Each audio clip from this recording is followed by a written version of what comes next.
and then harass you to come visit us. So you're on break now? I mean, over here, we don't get any New Year's. Do you get a Hanukkah break? No, we don't. Our holiday break is in September because the Jewish New Year starts in September or right, October. That's right. On the 24th-ish. So I'm excited whenever we have New Year's Eve on a Friday, because then I have Saturday off. But other than that, it's just another work day. Oh, man. Wait, do you have 6-day work weeks? No, but we work on Sunday and we don't work on Friday. Oh, right. Because when the sun goes down, then boom. Yeah. That's neat, though.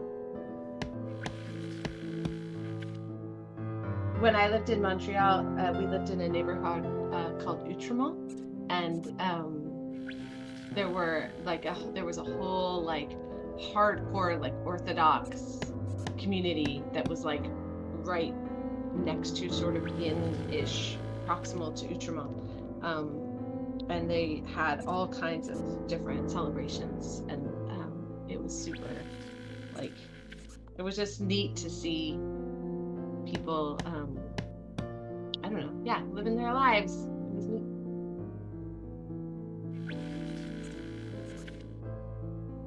So you got since you got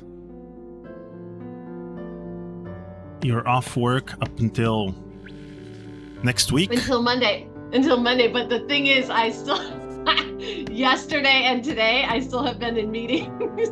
So technically, like, yeah, I mean, it's me who sets the schedule, and I'm like, oh, we're on break until Monday. Thank you so much. It sounds like your definition of off work is not exactly off work, It's true, but all my meetings for today are done. I put my meetings in the morning, and I was a little bit late getting out of one of my 11 o'clock ones, so yeah. So, but then for the rest of this afternoon, I just need to leave at it's 12 here now, so I probably need to leave by 4 because I have to go to an art opening. Okay, so we'll be done by for sure 2 or 3. We'll be done with the game, and then we'll play a little Brutal Legend, and then we'll be yeah, I'll do anything you want.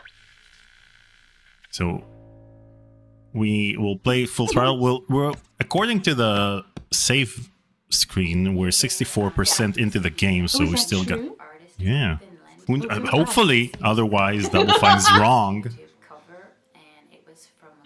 Oh my god. Well, what's so funny is sorry, I need to put this on silent. So I decided to celebrate my 6 years. I take forever to play the games because starting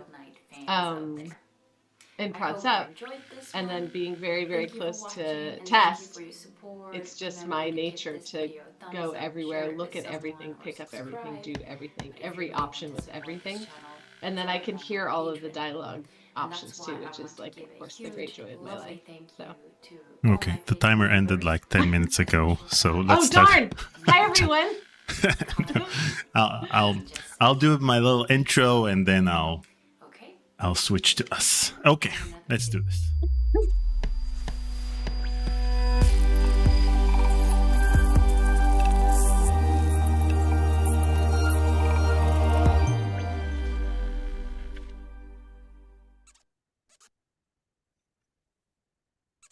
Hi everyone, and happy Friday, and welcome to Text Play.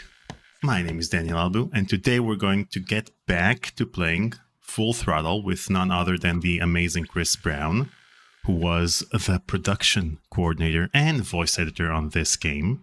And you've heard her in the countdown, so it's no secret she's already here. It's been a while since our last Text Play session, which took place in July, I think. But we're here today. Maybe July. Yeah.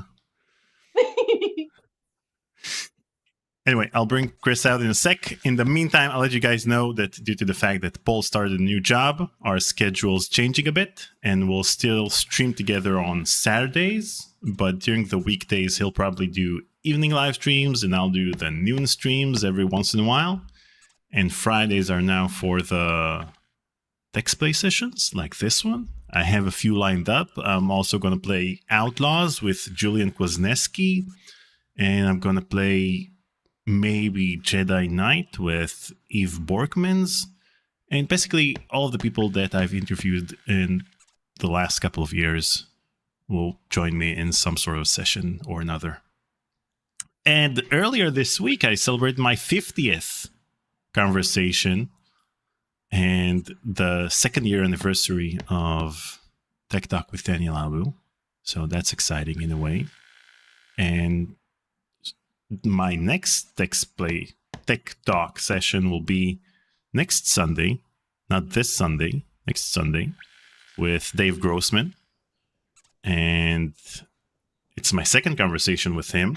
And we're going to talk mainly about Indiana Jones and the Iron Phoenix, because in my conversation with Eric Wilmunder, he told me that Dave Grossman wrote the script to the unearthed FMV scenes that we saw. So we've got that lined up as well. After that conversation, I'm going to premiere my conversation with Ken Williams, as I feel it's been ages since I had a Sierra conversation on the channel, like 6 months since my Jane Jensen conversation. And I don't know. That's it. Let's thank our Patreon members. Thank you, Patreon members and Coffee members, for supporting the channel. And our goal for today is $6.66 due to the fact that we're going to play Brutal Legend. So that's why the donation name is Brutal Throttle. And our top 7 donors for the past 30 days are Catbread, CJ, Top Fuel, Schwex, Ben, Not From Full Throttle, and Those Deaf Mutes, and Whitey Wanderer. That's it. Let's welcome Khris Brown. Hi, Khris. Hello. How are you? I'm doing great. How are you? I'm super great. I'm so happy to be here and see you again. It's so much fun. I know. It's truly been ages. It has. Oh my goodness. I know. I can't believe time moves so quickly. What even is time? I know.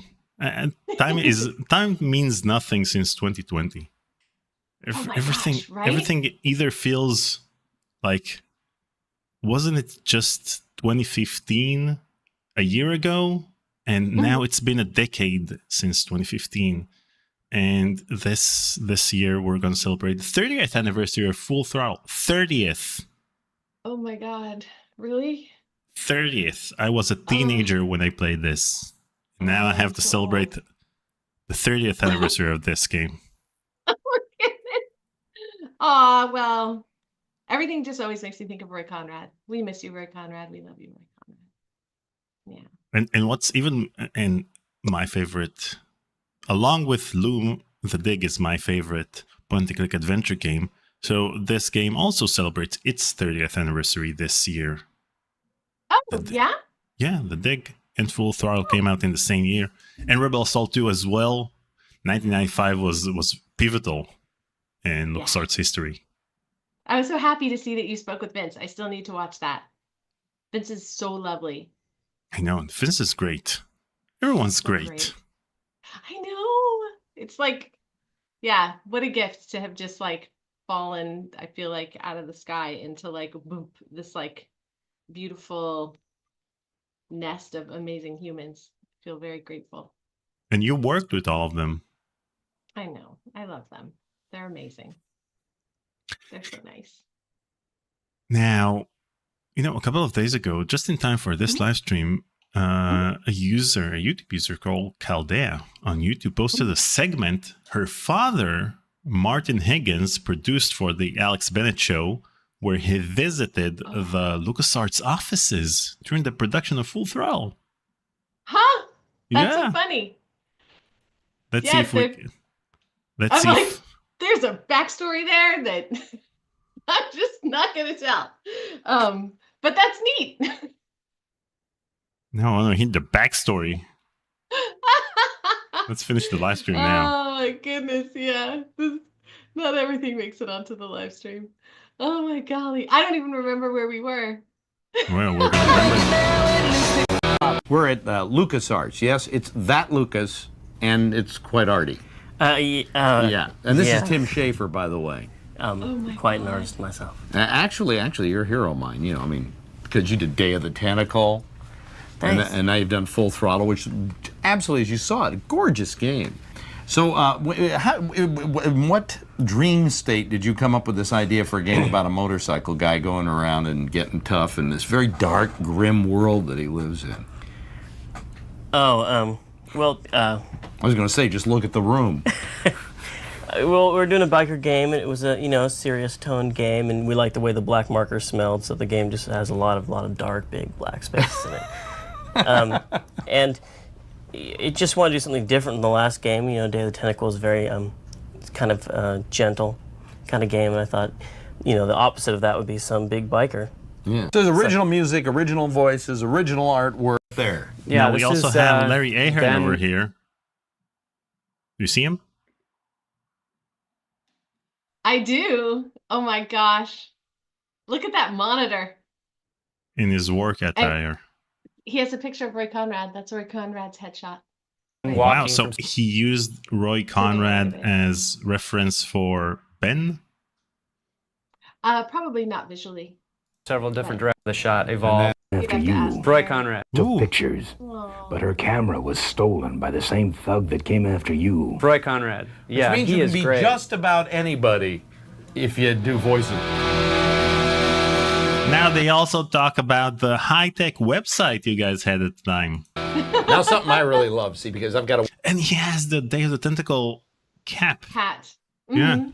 website, so people who run websites are called webmasters, but I'm kind of like a web chimp. So if I'm a web chimp, this guy's a web Jedi. This is Jason Dedrich, who runs the LucasArts website. Now, here's how you get to a website. Let me explain this to you quickly. The http://// you always use that. Forget it, all right? www, World Wide Web, right? Easy to remember, period. And then the name of the company, LucasArts.com. That's it. You're in, and what do you get here? You get us, Alex. This is the LucasArts Entertainment website, and we've actually come to the homepage at this point. We have a lot of different things on the website. We have it broken down into different areas from the menu screen initially. We have stuff like technical support, demos and screens, company store, the adventures, human resources, and news and views. So come check us out at http://www.lucasarts.com. How about Man, the 90s were awesome. http:// that, huh? It's that easy. Now here we got. And here, who sat over here on the left? Oh, We're really quiet with the because people are gargoyle? working all around us because they're working on some LucasArts games. But what's also Oh, great that's about Peter Chan's desk. Really? Yeah. With all of the posters, with all the Dark Forces and TIE Fighter. Wow. Yeah, that's Peter Chan's desk.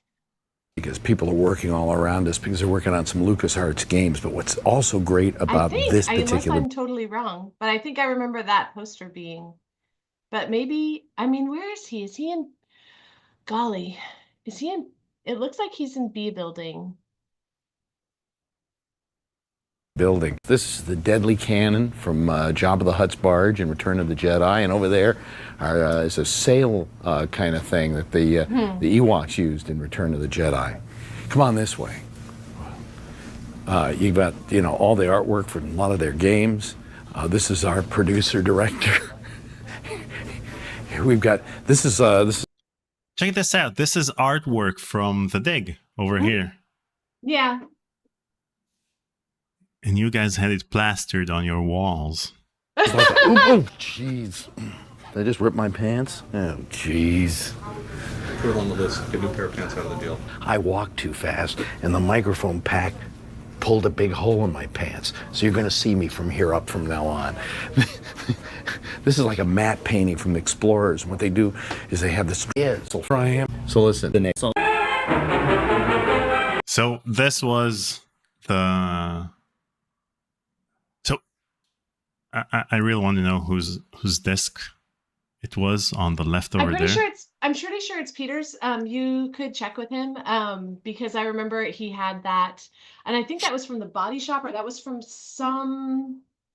In the 90s, there was a huge rise of like popular environmental consciousness, which I wish that the people who are currently in power had listened to. But yeah, Peter was was/is extremely just one of the kindest and most thoughtful and most compassionate hearted humans. I think, I mean, probably the most compassionate person I've ever met in my entire life. Like,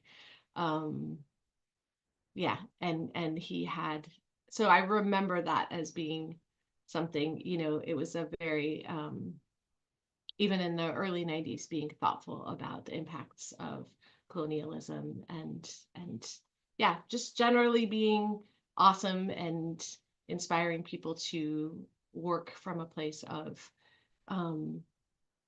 truth, like thoughtfulness about other human beings. So yeah, I feel fairly confident that, memory is weird. So I could be totally wrong. It'll be like, You're never wrong. oh my gosh, I'm wrong so much. But that looks like B building. Yeah. And there was art all over the place. And that was because the art department expanded into B building because the company had grown so much by that point in time. Yeah. And that B building, I think I don't know if the model shop was ever in there, but there was just like a variety of, things all over the place. So yeah. Oh my gosh. You have that picture of me as Lara Croft. I do. That's me and Ryan and Michelle and Matt. Yeah. Yup. It's so great. Oh my God. Look at us. You are amazing. How did you even find this picture? So that's the thing. Every time I have a conversation with someone, then I do so much research and I run out of things in that conversation. But in your case, we did 2 more live streams, so I had to come up with more stuff. So I dug deep. I reached molten lava at this point. So this is you as Lara Croft. Unbelievable. Yeah, that is me as Lara Croft. And I'll tell you what, that was like, gosh, I think, so that was after, that must have been 1995. And most people did not know who Lara Croft was. Now everyone's like, yeah, games, blah. And I'm like, really? Really? Okay. Like, people saying, complaining about women in games and saying that they've been a gamer for a long time. And I'm like, y'all.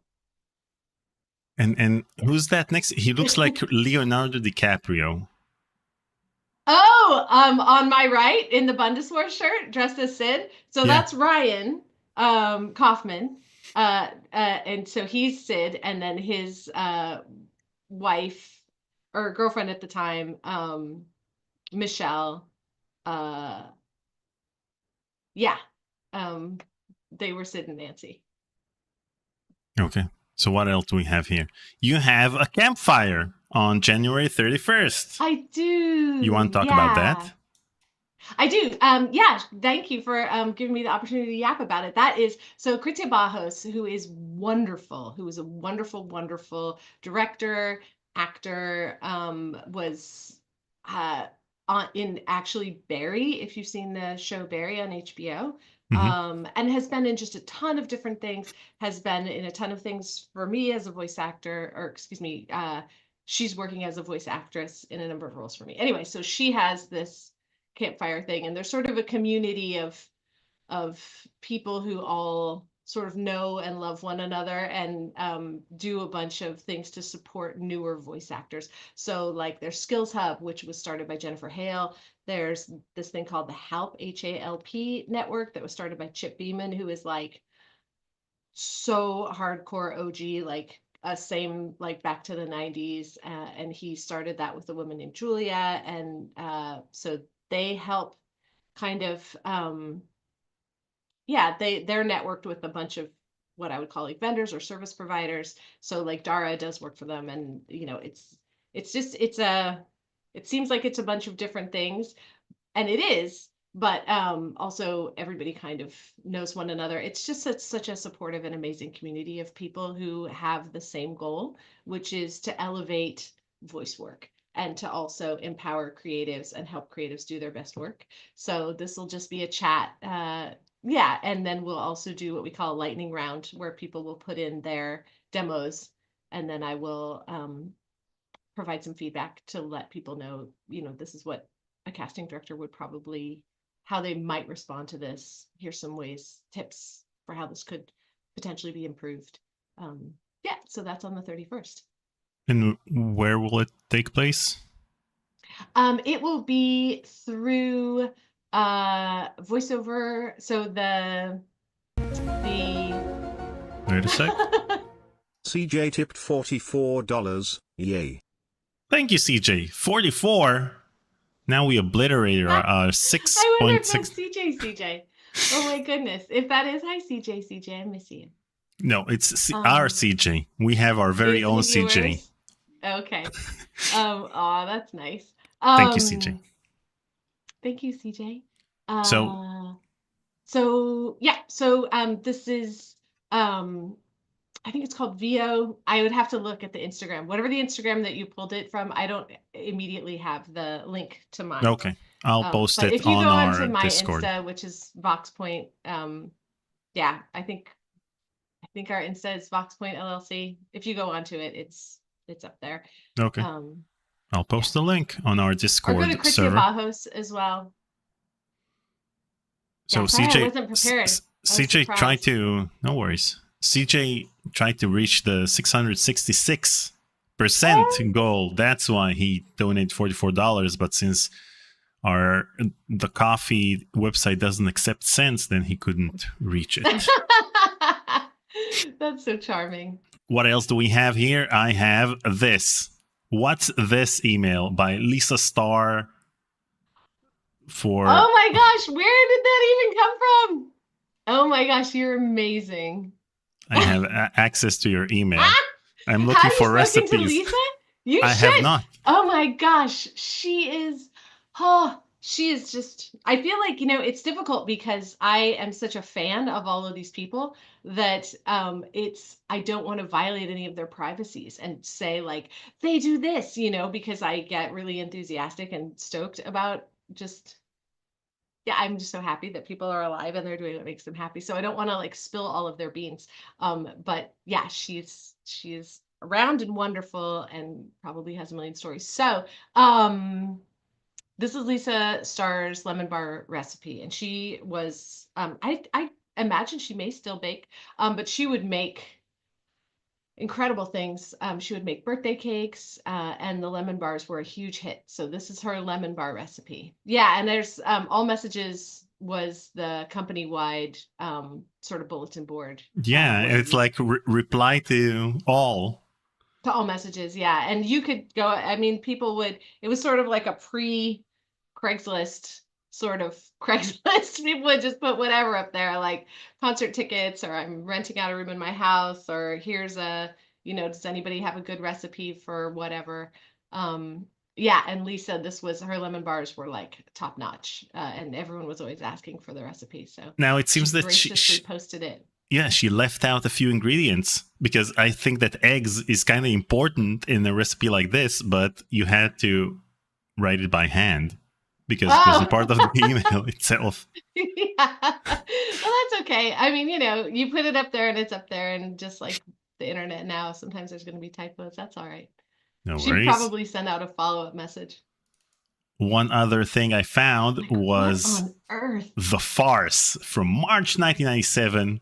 Here's an article you wrote about the spirit of giving alive and well all year long at LucasArts. Oh my gosh.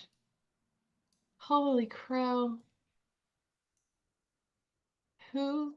Lisa and Karen. Oh, that's Karen Cellini.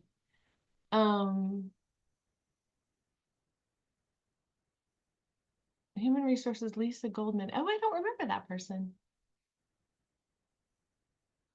That's nice. Yeah, I think we had an internal newsletter. That was after we moved to the Death Star. Yeah. And here you have Aaron Giles receiving singled out for honor. Oh my God, Aaron Giles is so smart. Holy cow. Yeah. Oh, have you spoken to Eric Johnston? No, I have not. Oh my gosh. Eric Johnston is, that's someone I would definitely recommend speaking with.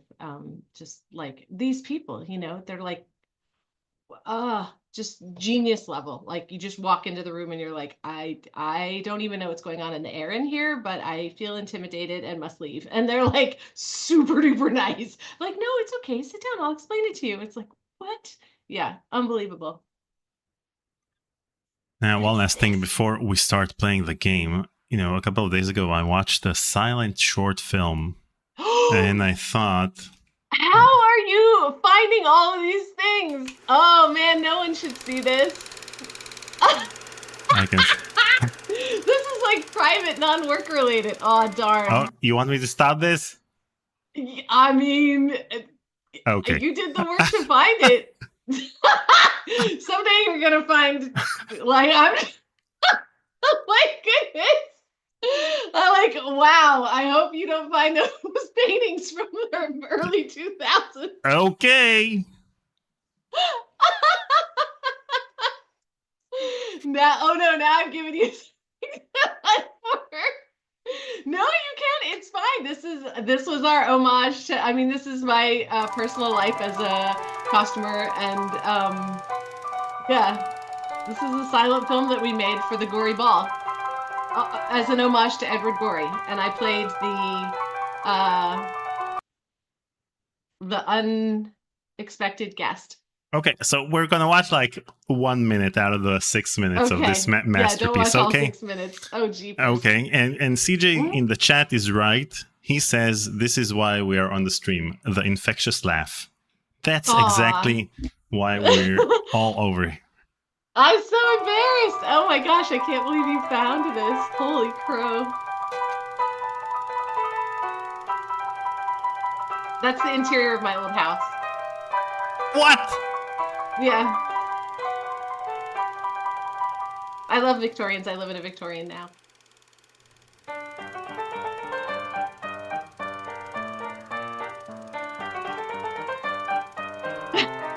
I give you the incredible Khris Brown. That's me!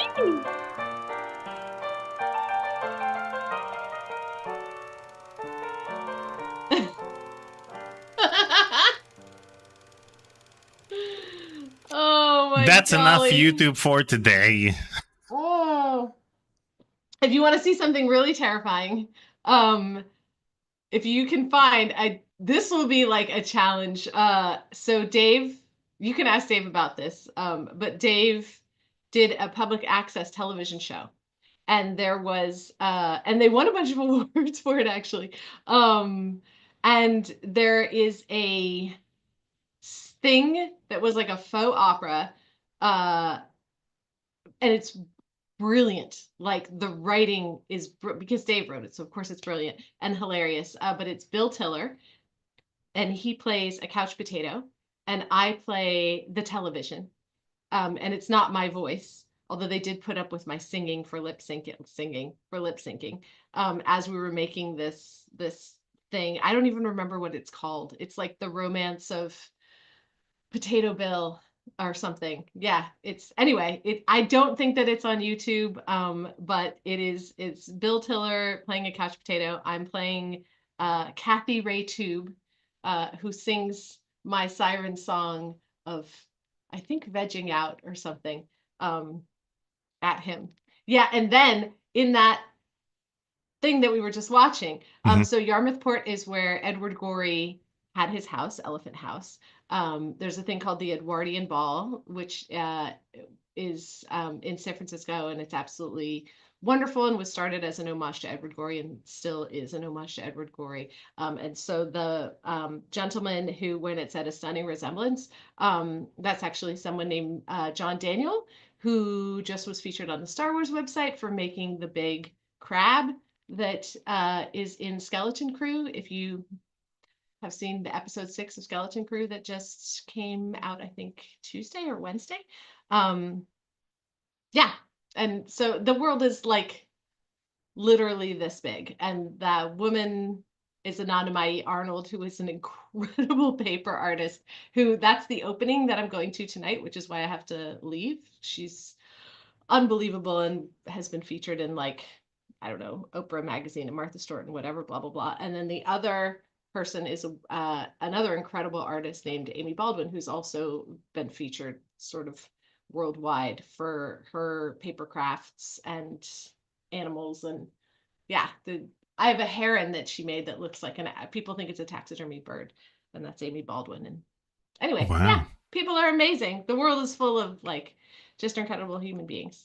Well, this video got 400 views on YouTube, and I think it deserves more. Hopefully, after this live stream, it will be in the low millions. Oh my gosh, that's amazing. Yeah, JD. Well, it's really JD is the I don't know why I'm blanking on his name. Harold. I'll remember his name and I'll be really embarrassed. But anyway, yeah, JD has the most incredible, perfect, silent film, expressive, emotional face. And he's an incredibly skilled artist. And he also worked at ILM. And now continues to, as you see with the monster crab from Skeleton Crew, continues to do incredible work in the world. I need to watch that episode. Oh my gosh, I haven't watched it yet. I can't wait. I'm gonna watch it tomorrow. We're never gonna finish this game. I'm so sorry. No worries. Okay, yay, here we are. Oh, right, with the bunnies. Yeah, we're in the minefield. We have to get the batteries. 64% into the game on July 30th. Oh my goodness. Man, we were so young. I can't remember if that was Hamilton Camp who did the voice of the yeah, no. I don't remember. Look at Ben. Are you gonna play him? Do you want to play? Well, it will just be exasperating for people. No, yeah. So the thing is, I can give you control, and that's fine because people want to watch this. People want to watch you play the game. But the thing is, it's like elders react. What is a TikTok? But the thing is, we have a few action scenes coming up with a destruction. You should do it because lag is going to be terrible. Okay, so I think that last time we kind of messed up because we don't need to let all of the bunnies die in this scene. We need to pick up a few of them. Oh, and dang, there goes another value pack. Oh no! Can you go back to a previous save game? Yeah, sure. Why? Oh no! I mean, do you need to get the bunnies or you? No. This isn't a Sierra game. If we fail once, we have like a million other tries to complete this particular task. Okay, so what we need to do? Did you know that there's Corley Motors like unofficial merch that has like the CM logo on it?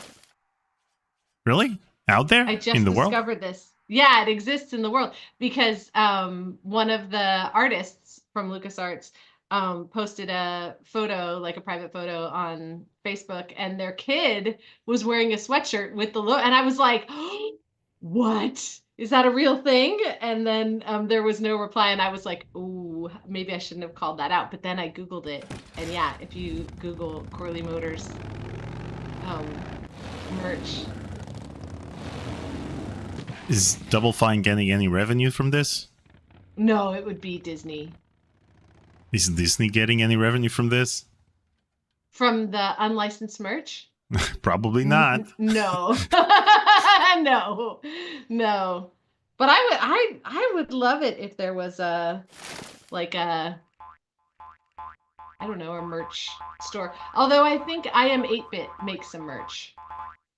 So, and that's always cool. We love I Am 8-Bit.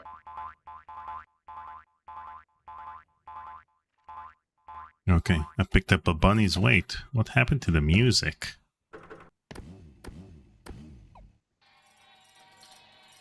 Oh, there we yeah.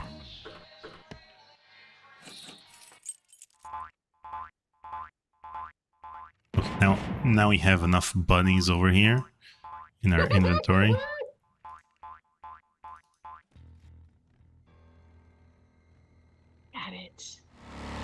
Isn't the music so good? I know. That's the And you thing. talked with Peter McConnell as well, right? I did. I talked to Love him. every composer who worked on Monkey Island 2. Oh, nice. All 3.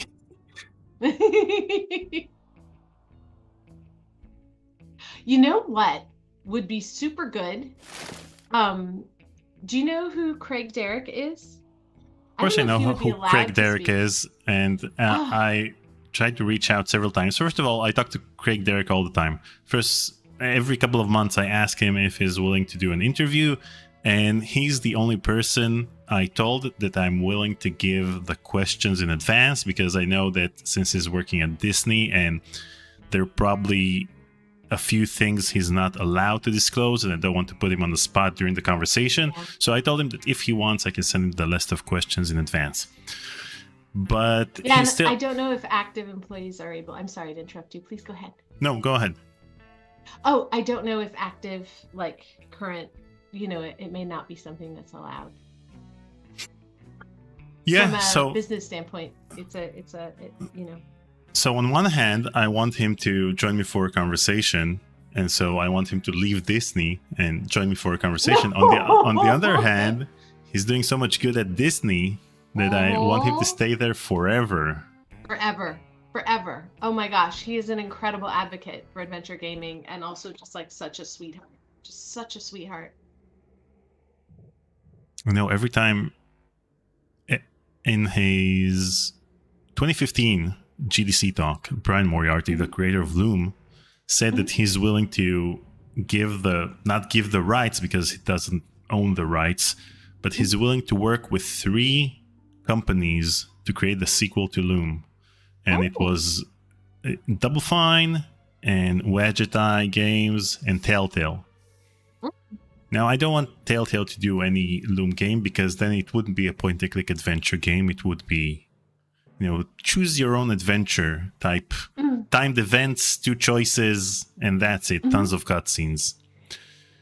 Double Fine usually doesn't work on remakes of games in which theme wasn't involved. So that's out of the question. So the only option is Wedget Eye Games. And Wedget Eye Games is basically one person. And I always ask him if he's willing to work on the sequel to Loom, and he always says that there's a lot of red tape and there'll be problems with getting the rights to that. And so we talked about it over Twitter like a year ago, and so I just tagged Craig Derrick and told him, can you help him get the rights to Loom? And he said, sure, let's try to do that. Yeah, so Craig is awesome. Really? Yeah, Craig is wonderful. And But I'm sorry, go ahead. But on the other hand, I want that conversation. Maybe when he retires. Then he can spill all the tea, tell you all the deets about all the hard work that he does. Yeah, now he just released Indiana Jones and the Great Circle, Yeah. which has great I know, reviews. it's so great. Yes. Well, and Troy's wonderful. And Tom Keegan is like, so Tom Keegan was the mocap stage performance director, and I think he did maybe all the, I don't know. I haven't looked at it or had the chance to play it yet. But anyway, Tom Keegan is lovely. I always try to like support and lift up other directors as well, because you don't have competitors, you have colleagues.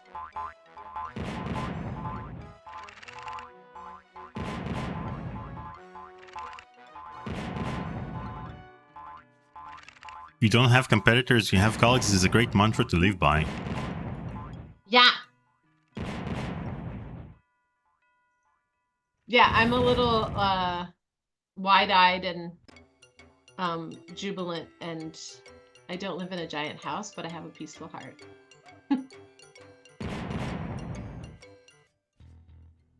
Not like our dark and hardened heart over here on this side of the table.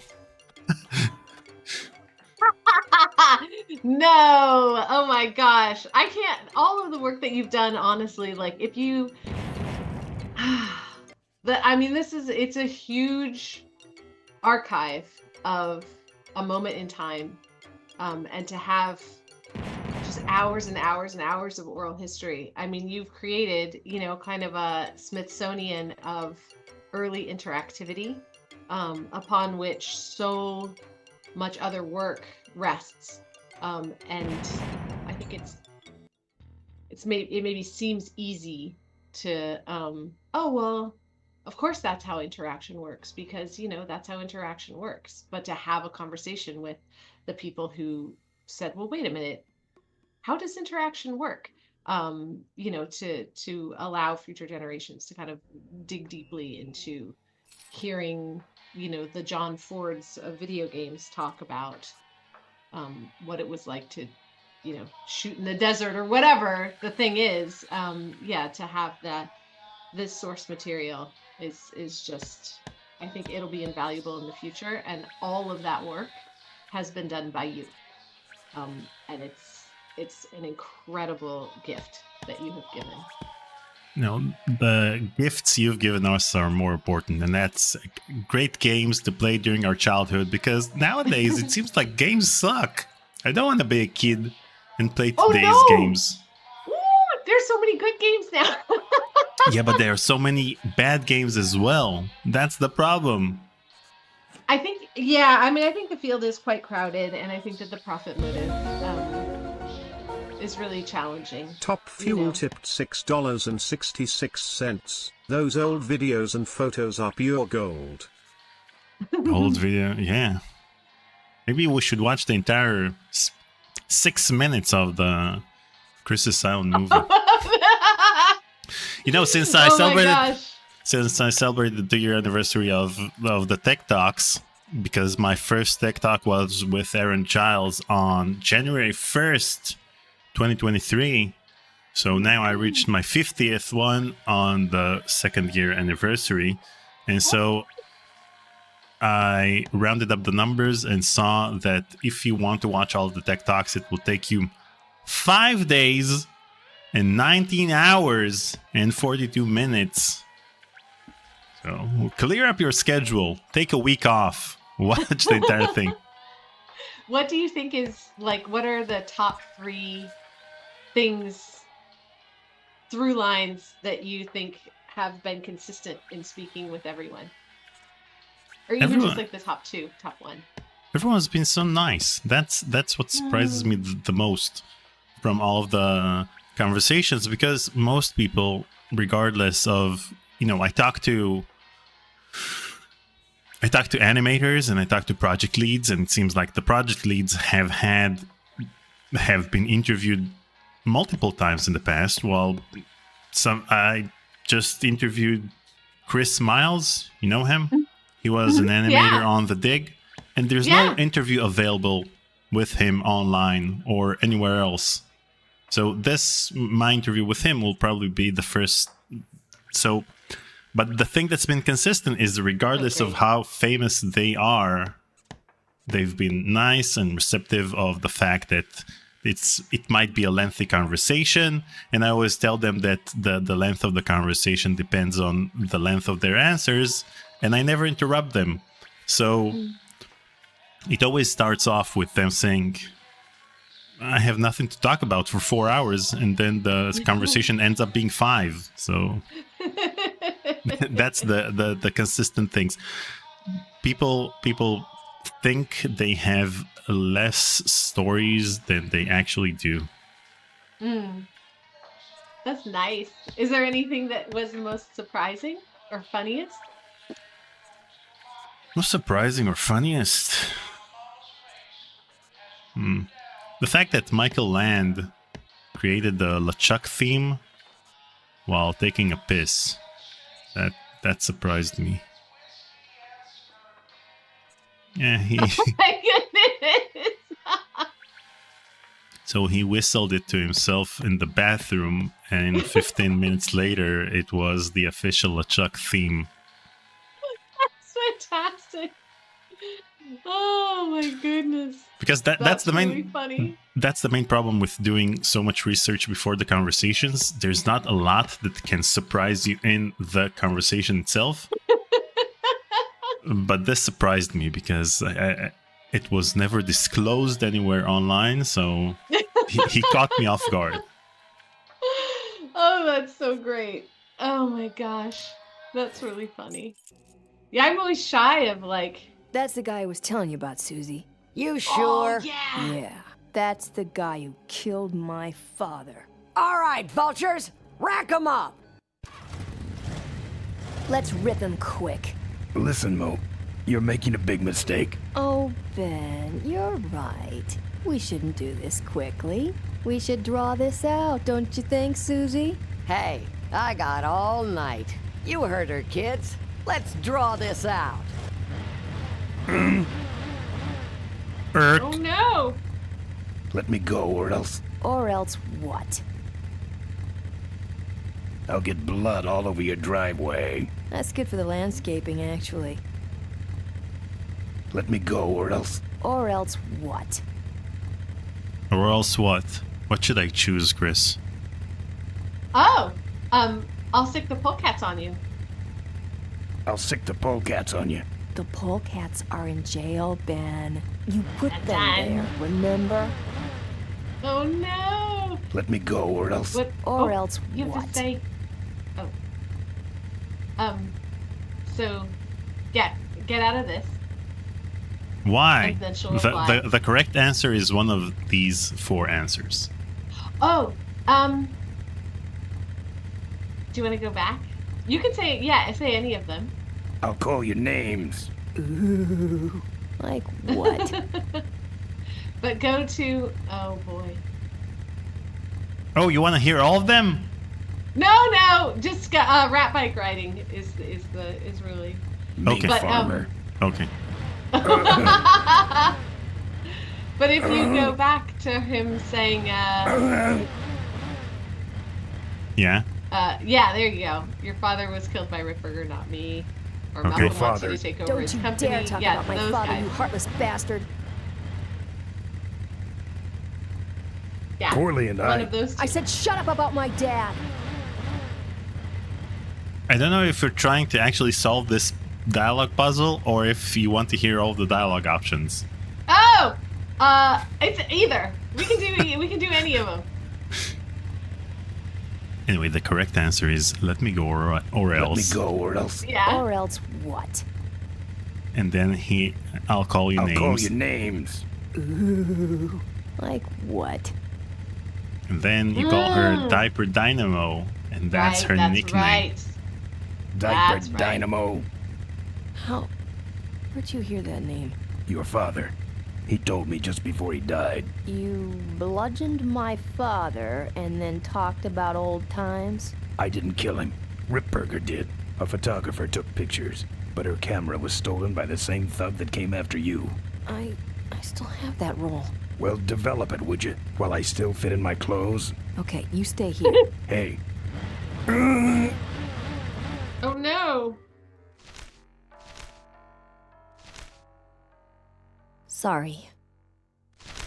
Yeah, well, don't sweat it. I'm gonna get Ripburger even if I die trying.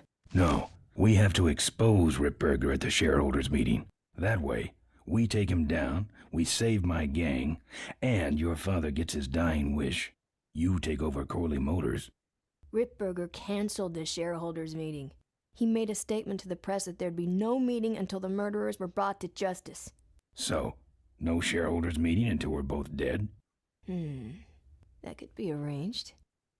Okay, so here we go. Faking Ben and Maureen's death. Act 1, Scene 1. Adrian Ripburger, in a desperate attempt to lure our Maureen out of hiding, has developed the following lame-ass scheme. First prize at tonight's smash-up derby is a vintage hardtail that Mo restored with her dad. Rip hopes Mo will try to nab said bike on account of her sentimental attachment to it. So Ben and Mo play along, put on disguises, and enter the demolition derby, which ends tragically when their cars explode and both are presumed dead. Question. Please save your questions until the end. Now, the explosives in Moe's car can only be triggered by a head-on collision with Ben's car. This ejector seat projects Moe clear of the explosion, and she parachutes to safety. Don't you think someone will notice her ejecting out of her car? No, they'll all be watching you running around on fire. Yeah, that's another question I have. When your car explodes, you climb from it in flames and run around the stadium distracting the audience. In your cute little asbestos suit, of course. That's some plan. All right, then. Let's go blow you little darlings up. All right, folks. Hang Have on you seen to your Animaniacs? chili dogs, 'cause it's... What? Have you seen Animaniacs? Sure. That's Dot. Really? Yeah. And then Mo, Maurice LaMarche, is also in this, and he's the brain from Pinky and the Brain. I told you that story, I think, last time. Yeah, about how he brought us the but about Pinky and the Brain, I know because yeah. he's also in Escape from Monkey Island. Someone Yes. from Pinky. Yeah, he's great. And then also, we just, because the original voice of LeChuck sadly passed away, we had Jess Harnell, who was our LeChuck, in the rare Sea of Thieves. Yeah, in the rare Sea of Thieves, Monkey Island. That was so great. He was also in Return to Monkey Island. Jess? Yeah. Yeah. He did LeChuck in He's Return. so good. Oh, you're right. Yes. So Jared in the chat says Mo's voice direction and talent is so good. And That's Kat Susie. She's amazing. And don't forget the voice editing. That's also good. The picture's made in edit, honestly. Corley Motors Smashatorium Amateur Driver Ultimate Destruction Maximum Carnage Marathon. Let's meet our crash cage So gladiator. that's Alex Bennett. That mysterious-looking hooded figure. And that's George Lucas over there. The announcer is Alex Bennett, the guy that you just saw in the thing. Yeah, and that's prefers George. to be known as the Unknown Avenger. And that's just fine with us, isn't it, folks? Oh, now I'm just embarrassed for them. Who do they think they're fooling with those ludicrous disguises? And next to him is another masked newcomer. Please give a big Smashatorium salute to the Princess of Pile Up, Doreen Schmorley. All right, boys. Doreen Schmorley. Sick 'em. And finally, we have a last-minute addition to the lineup tonight. A deadly-looking team known as the Boom Boom Brothers. Try and get away now, bicycle boy. All right now, are you ready to see some reckless driving? Are you ready to see some unnecessarily violent destruction? We're in the blue one. Then Oh yeah, let but see the Max Demolition Derby Yeah. there? Mm-hmm. begin.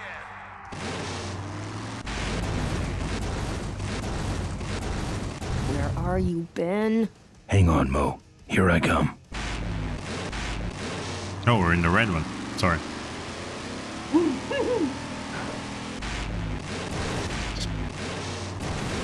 So apparently they brought in Dave Grossman, who at the time was already left LucasArts, just to create this destruction derby because no one knew how to do something like this in Scum. Oh yeah? Yeah. Because usually they used Scum for things that Scum wasn't supposed to be used for. What are you doing? Get over here and nail me. That car stalled when I bounced off the roof. Wow. Looks like these babies have a glass jaw. Oh my god, there's always one line where we just like laugh so much because it can be taken out of context in a really suggestive way. Oh my golly. Poor Tim, he's so innocent. Wait, let me turn down the sound effects for this segment.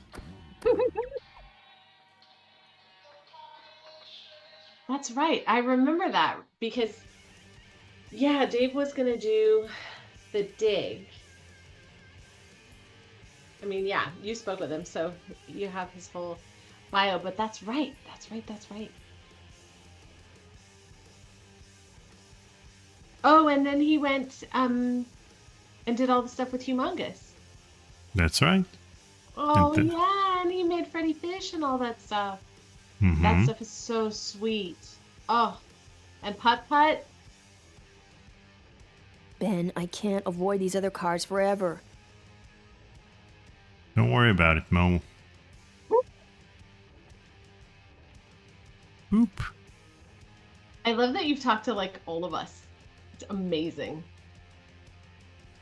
Okay, I love the fact Boom that Boom all of you brothers, talk to me. it's all over. So great.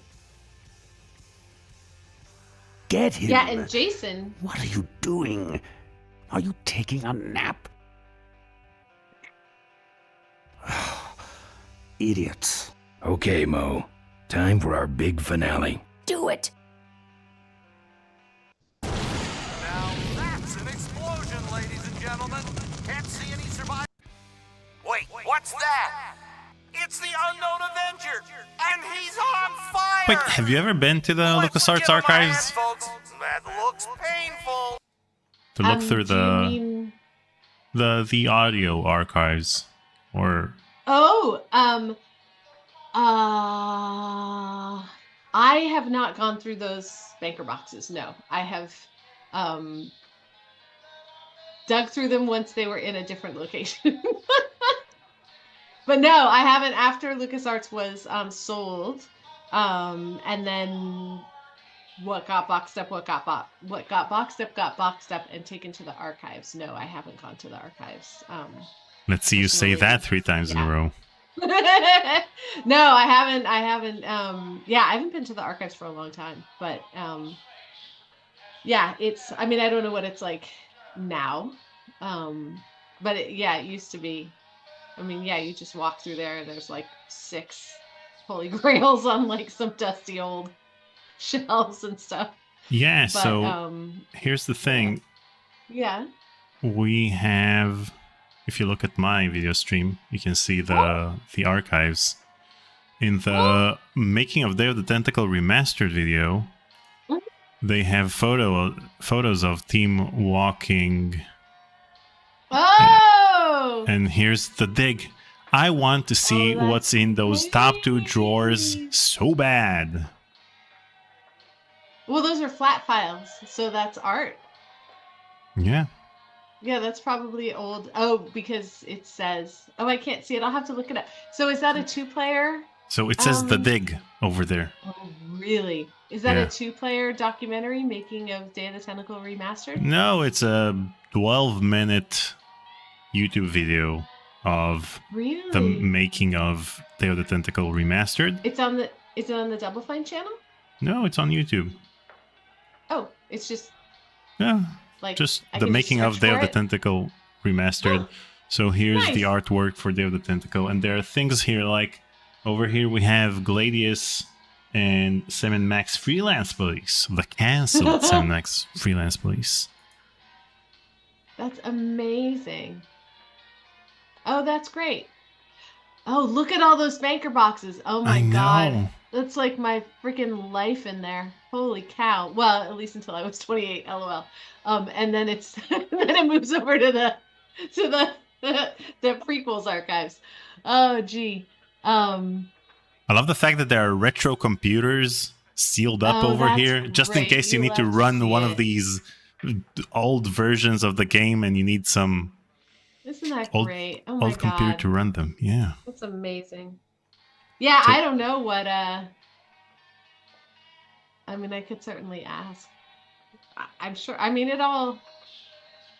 everything exists. Here we have Indy 5 Emperor's Tomb and the making of Escape from Monkey Island in the back over here. Oh my gosh, that's amazing. Oh man. Can't we break into the LucasArts archives? No. Oh my god, the level of hidden cameras and security, yeah, It's probably like you know, Mission Impossible. So it's more. I think that there are probably yeah, I think unless you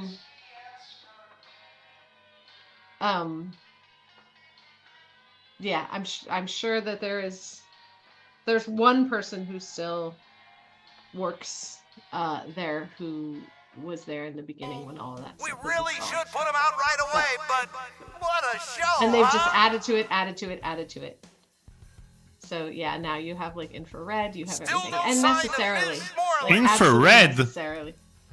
Yeah, I mean you have to because like I guess the Avenger it's never heard really of stop, unfortunate. drop, and roll, huh? I mean, it's funny. On one hand, they're so protective of these IPs. Torch all in one, folks. Ben, quit clowning around and make a diversion. I am a diversion. No offense, but we need a bigger one. The bike is guarded. Who cares about the bike? Mo says it's important, so we're not leaving without it. All right, I'll see what I can do, but I'm burning at both ends here. He's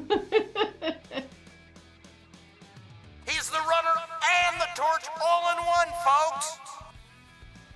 Oh, the humanity. So Glenn in the chat says, I sometimes insert dialogue from this game into casual conversation. Me too. I always say, you know what would look good on your face? The bar. To everyone. The stadium seems to be catching fire, but let's all remain calm and... Yeah, you're right. The derby's over. Run for your lives! Oh my goodness. That's a great icebreaker. You know what would look on your face? The bar. Finally. Now, squish that firefly while he's hot. So anyway, the thing is that Disney is so protective of their IPs and the archive, but on the other Look at hand, him run. doesn't release sequels or allow others to work on sequels, and that's a shame. Yeah. I want the dig too. Oh, you want the dig too? I think it's really hard. Yeah, I think IP management is a really difficult sort of knife's edge to walk. That's why I was saying, oh, you should speak to Craig, because Craig is just absolutely wonderful at empowering and encouraging, and then also maintaining and also creating partnerships with people who understand the heart of the IP. What happened? Did you get him? We finally got him, Bolus. That means Ripburger has to make us vice presidents now, like he promised, and give us 10,000 shares of stock each. Funny smell? What's that? The temperature light? Uh-oh. Well, on the bright side, I just made 20,000 shares of stock. Time to start the shareholders meeting. Where's the hardtail? All over the floor, Mr. Avenger. What? What happened to your deep sentimental attachment to your father's vintage bike? Ben, it's just a bike. I can put it back together in about a half an hour. That's assuming, of course, I can find that key. What key are you talking about? Key to my dad's safe. I remember he hid it somewhere on this bike, but I've looked everywhere and I can't find anything that even looks like a key. I'll see what I can do. Right. Let's try to find the key ourselves, Chris. I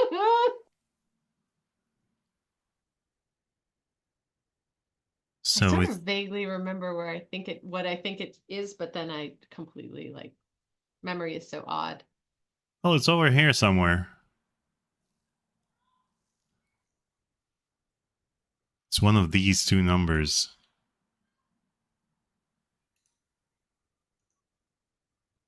Here, take the photos. I don't want them. Show them to someone important if you get a chance.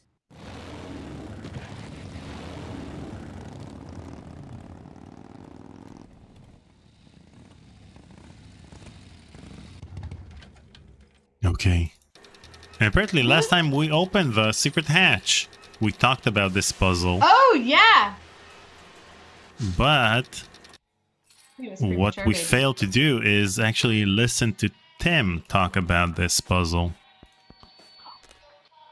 So if we go over here, then start the commentary. Oh, nice! Okay, I have to talk about the puzzle because it's causing me a lot of this is the second puzzle everyone gets stuck on, and they hate and they get really angry. So the puzzle is supposed to be that you have to line up your knees, your eyes with the crack on the wall, and the puzzle is supposed to be that Maureen wasn't a grown-up woman at that time. She was only a 4-year-old girl, so the crack should be much lower, and if you go there and kick it, it works.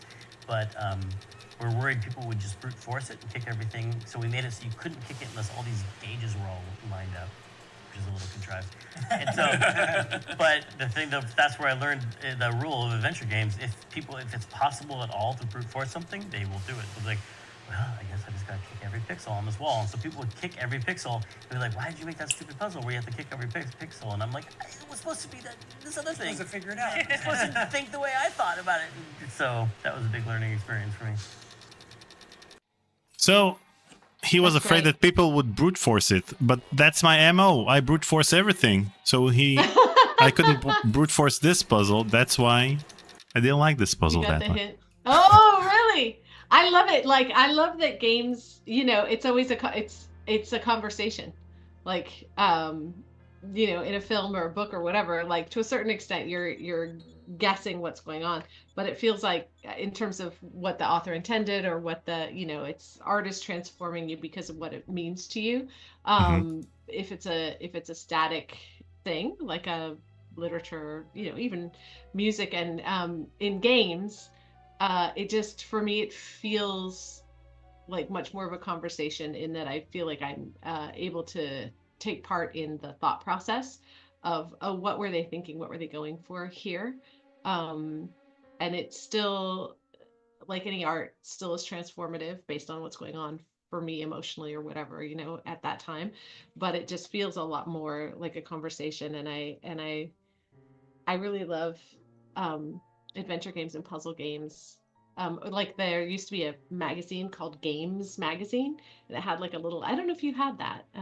Probably it may just have exclusively been American, but it had all sorts of puzzles and things like that. Or it's like when you play the New York Times crossword puzzle, if you get like the big sort of collected book of crossword puzzles, you kind of get a vibe for whoever was making the crossword puzzles, and like, oh, what is their frame of reference? Like if they have a lot of 2-word answers, and that their brain is like heavily like 1930s like literature, or if it's heavily like based in mythology or whatever, and you can kind of, as you go through the book and play the crossword puzzles, you can kind of get a feeling for like, oh, I understand from this small set of answers who wrote this, and then it kind of helps you unlock the sort of brain space so that you can vibe with the puzzle and then solve it more easily. And I think like when I'm playing different adventure games, or even games now, like there's just a feeling, and I don't know, for me, yeah, I feel like it feels like a conversation, and that helps me move through the puzzle or experience it in a way that I don't know. That's very weird. Sorry. Tangents. Welcome to Tangent Land with Khris Brown. That's what I like about adventure games as well. But just so you know, that most people who actually worked on these adventure games don't like adventure games. I talked to Greg Hammond. Greg Hammond is the producer of The Secret of Monk Island and Loom. Yeah. And he hates adventure games, apparently, because he always said that he has the feeling that the adventure games sometimes turn into battles of wits between the designer of the game and the player. I mean, you're not trying to solve the puzzle. You're trying to understand what the game designer thought about when he designed that puzzle. So some people don't like it. I like it, but some people don't like the fact that it's not actually a puzzle. It's just someone's idea of a puzzle. Wow. I mean, I think which Sherlock Holmes are you? Are you There's the Sherlock some Holmes sort who of gets card. exasperated? Are you the Lestrade? A tape. Or are you I the sure Sherlock hope Holmes that's who falls Corley's in love will. with Moriarty? Do you know what I mean? And if you're the Sherlock Holmes who falls in love with Moriarty a little bit, then yeah, that's right. When you, I mean, I remember when we were making For Honor at Ubisoft, and there was a and it's very difficult to find. It just sounds so weird. Oh my god, it sounds so self-aggrandizing. I can't tell this story. Anyway, it's just no, it's there was so much talk about fighting and warriors, and we had on the we had these incredible people, the team who was in the 300 on the mocap stage and showing the moves and and they were just amazing. But it was a lot of people who were not particularly physically active, and then there was this one freaking guy who was walking down the hallway, and he was walking towards me, and just everything about this guy was like just danger, but not like danger like in a like I choose the bear kind of danger, like not a, it was a like, oh, this guy could like, you know, rip your head off or whatever, but it didn't feel dangerous. It was they were incredibly contained and incredibly calm and incredibly peaceful, and I was like, oh wow, who the heck is that? Like, we have to get them on the mocap stage. And it was just that feeling of the excitement of like a worthy adversary, like not to me, right? Because I could be squished like a bug. But just that feeling of excitement when there is someone who, like a super smart, like a Moriarty or a super smart game designer, or just somebody who's doing something that makes it hard.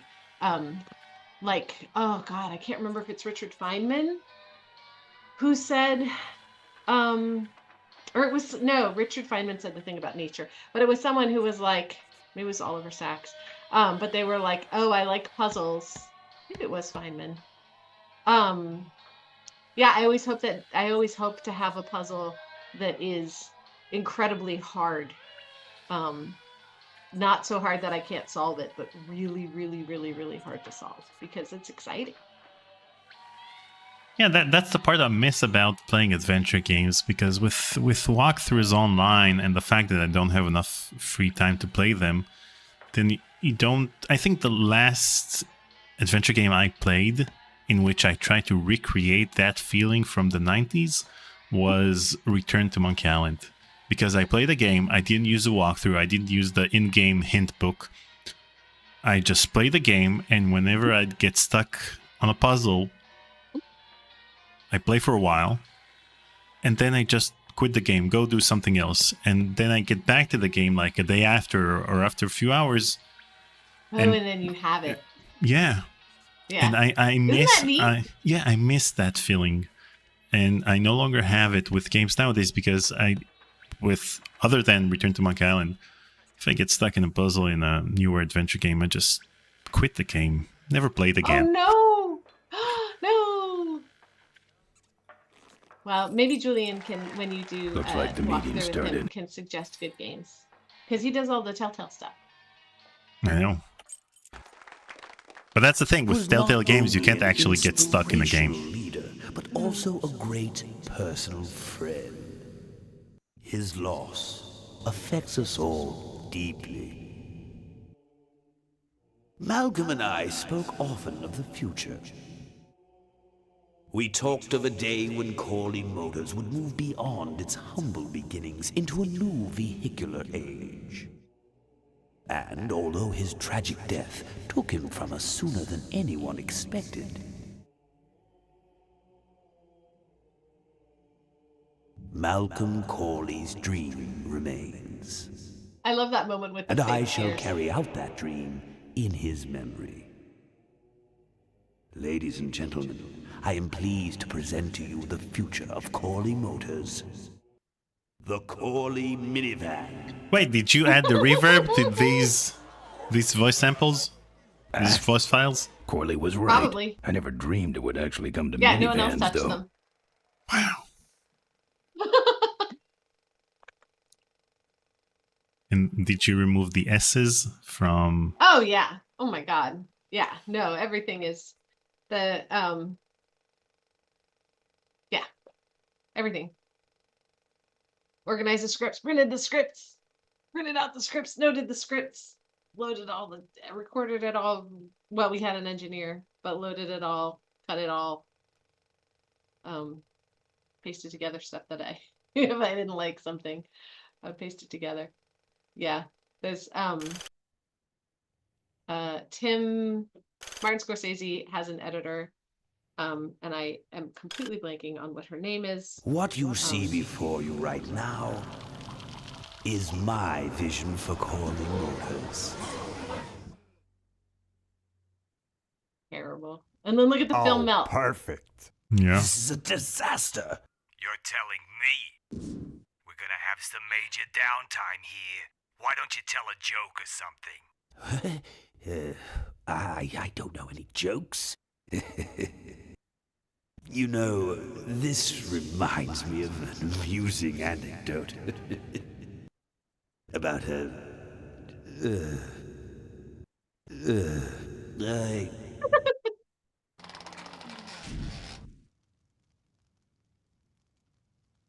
Well, I'm out of ideas.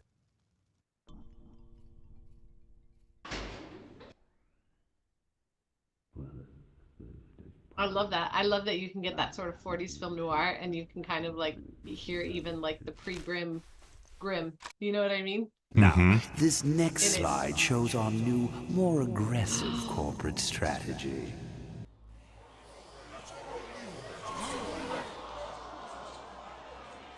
Huh? Hello there. If you're hearing this, I must have croaked. Well, people gotta move on, you know, and make room for other people. And that's what I'm here to talk about today. I've made room for someone else to take my place at Corley Motors. And it ain't that embezzling crook Adrian Ripburger. Rip, you don't belong at the head of my company. You belong in jail. I let that man talk me into far too many things. Like keeping my daughter a secret. He was wrong. I was wrong. I should have stood by her. I hope, Maureen, that you forgive me. And that you take over Corley Motors and run it however you see fit. All right, that's enough.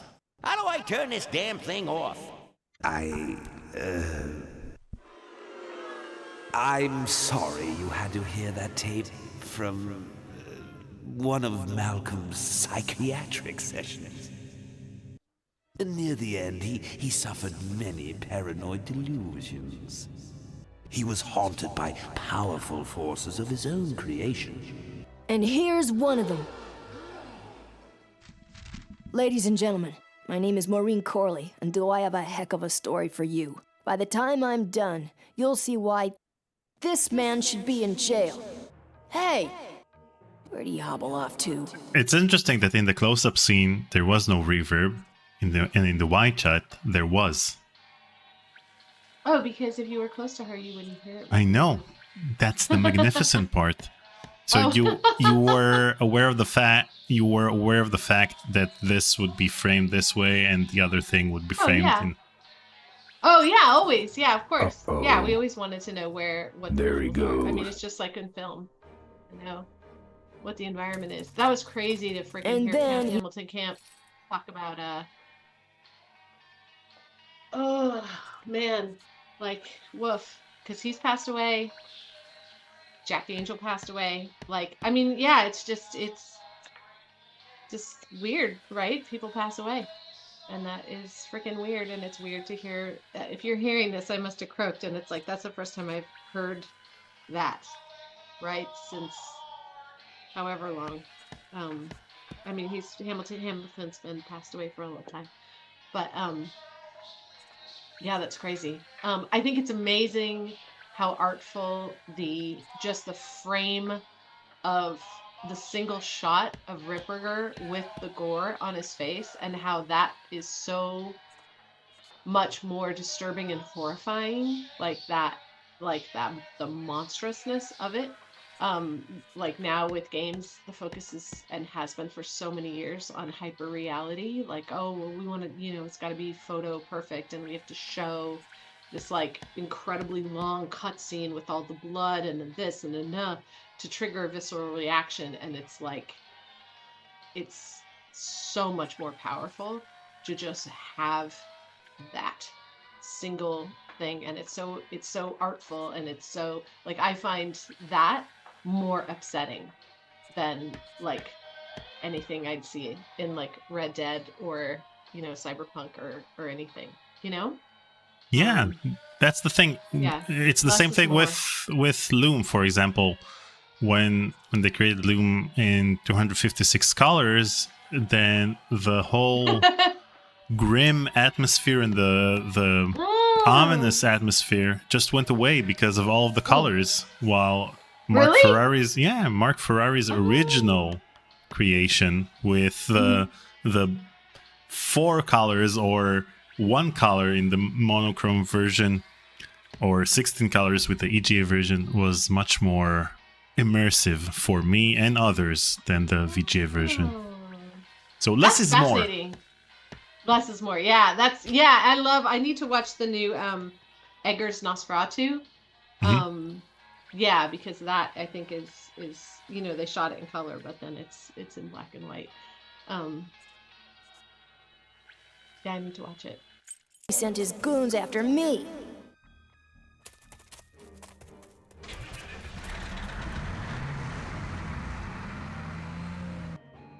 Run, just, like, completely off the Ripburger. rails. When it's time to find you, we'll just follow the shiny trail. Yes, of course we'll have daycare facilities. Any other questions? Oh, speak of the devil. Come over here, Ben. Isn't this great, Ben? We're finally where we were meant to be all along. So, after we pick up your bike, we'll go get my gang out of jail. And then find out why my gang never showed up to help us. And then you go business suit shopping. Don't remind me. Don't complain. You're going to be rich. At this point, I'd settle for just a little peace and quiet.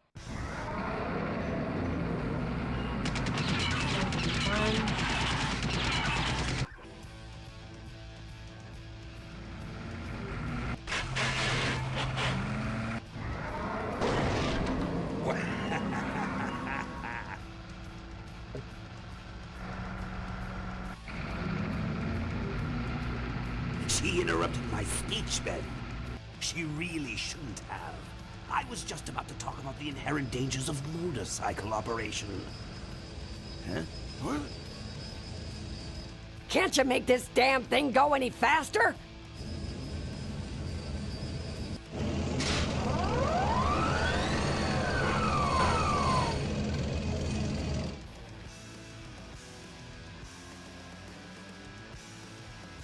Okay. It's weird that he's off mic. I wonder what the story is with those files.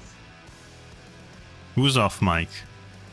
Mark is when it's like, I mean, Mark Hamill can do no wrong, so it's definitely however that was recorded. It's interesting that for those files there's a roomier sound to it that's not intentional. So I'm like, oh man, I want to go back and get those files and fix them. It's just, yeah, anytime I hear something that's imperfect, I'm like, oh, we could save it. I know, but that's the thing. There are things that can't be saved with voice editing. You'll need more than a cane when Oh, I'm that's through not with you, true. Ripburger. Anything can be saved. Wait till you hear Ozzy.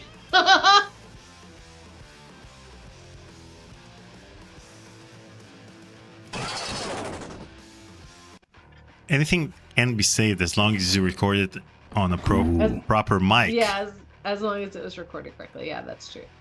Yeah, poor. This chain could never handle my horsepower. Are there any scenes in this game or any other game that you know by heart because you worked on that particular phrase for so many hours that when you hear it in the game, you just for us it's just a second, and for you it was several hours of fixing. Oh yeah. Oh my gosh, so many.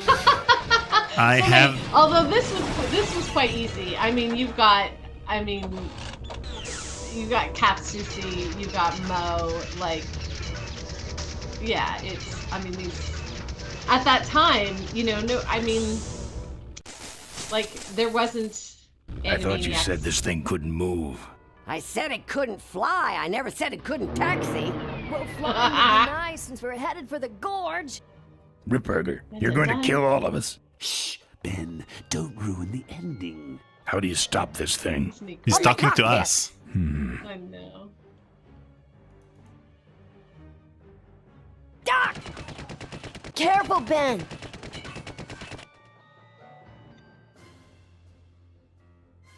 So I get that with my conversations as well. Sometimes I worked on So much one for the particular controls. I could have thing. used those. Takes me hours. To edit it? It's not to edit it. It takes several hours. Or I timed it last time, and the average is that it takes me 15 minutes to edit 5 minutes of conversation. Oh golly. So 4-hour conversations take me 12 hours to edit. Holy crow. Oh my gosh. Is it because of pauses and things like that? It's not the pauses. Pauses can be easily removed. The thing is that the fluctuations in the volume between... So, when you're talking, I have a proper mic and I talk at the same distance at all times, but I can't ask my guests at all times to talk into the mic or to whatever. So they talk and I fix afterwards. So that's the thing. So sometimes I die because I talk to you. Oh no, don't die! Yeah, this headset doesn't give you great audio, actually. No, it gives great audio. You don't know what I have to deal with. So first of all, plosives are a big problem. But when people are excited when they're telling a particular story, I'm not going to stop them from telling that story because they're plosives. I just think of the work I need to put in afterwards to remove said plosives. Do you have RX? I have RX, but I do a lot of the things manually because it feels more natural than just having it go through a 4-hour audio that has fluctuations in the sound. Yeah. So that's the thing. Take off.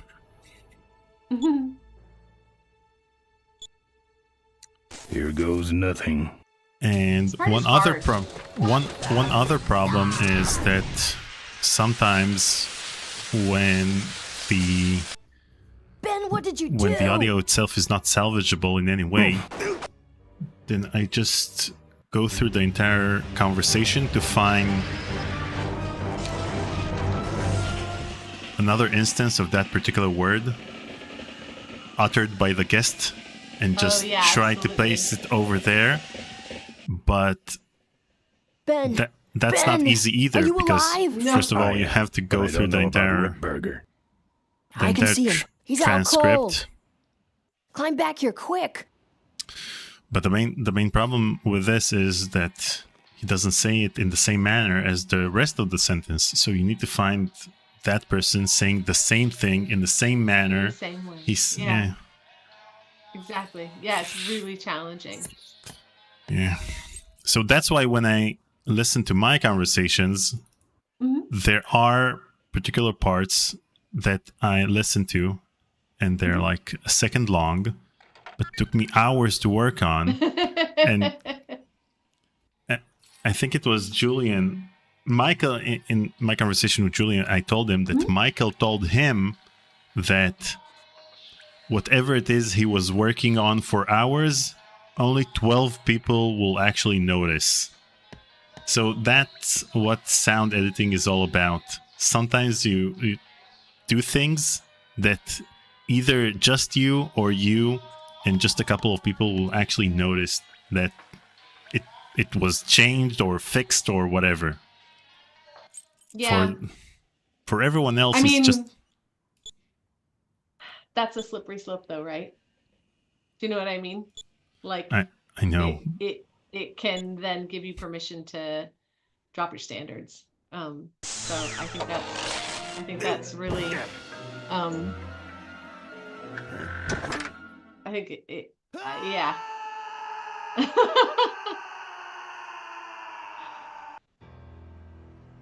Well, that answers that.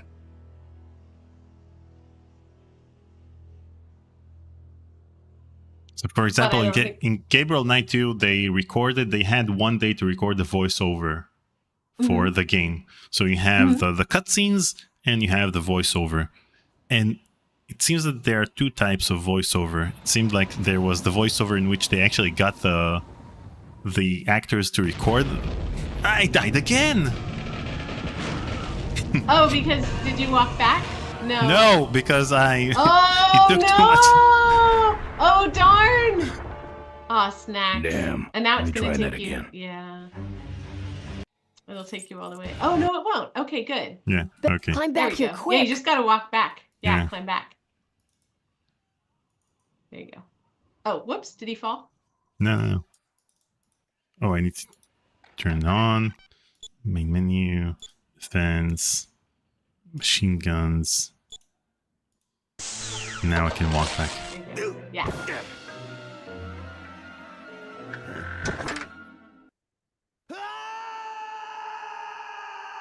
And then you gotta go back under your weight. How poetic. There you go. Run.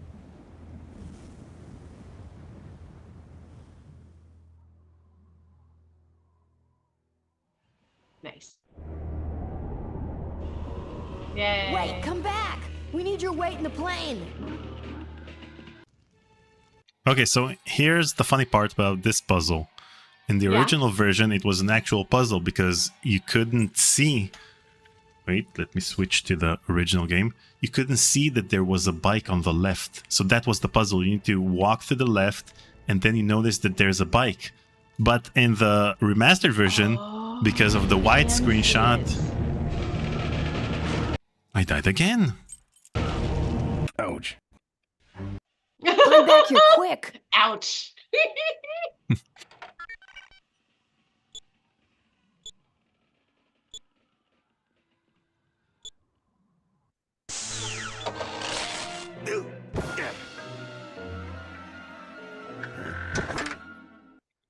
So there's no longer a puzzle there in the remastered version.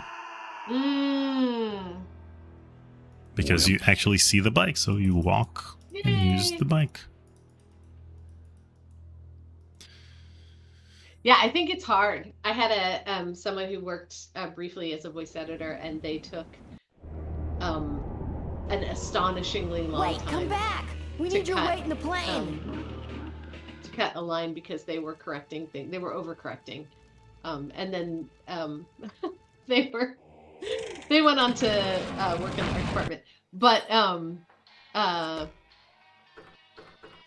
No, go ahead. Yeah, it was hard. I think it's a difficult balance. I mean, I think that what Michael said to Julian is correct. Like, but I think, those 12 people or whatever still matter. Because the goal is for it to be invisible. The goal is for no one to be able to tell that you ever did anything.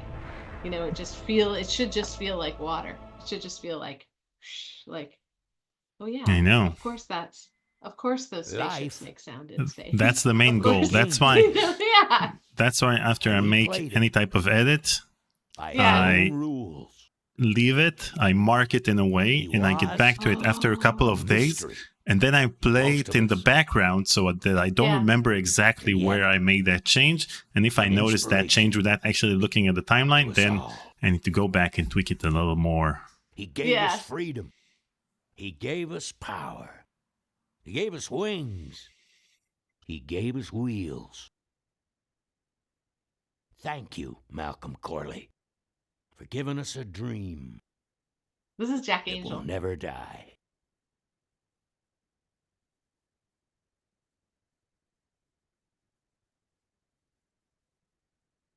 So, So, maybe we could do lunch sometime next week.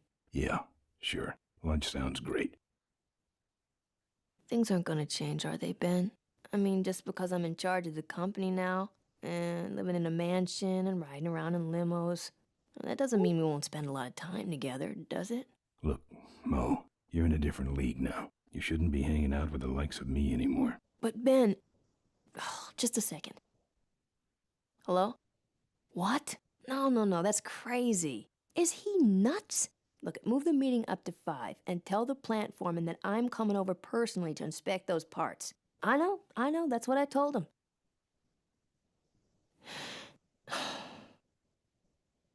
Excuse me, what was that last part? No, that alloy was flawed to begin with. Uh-huh, yeah, good, great.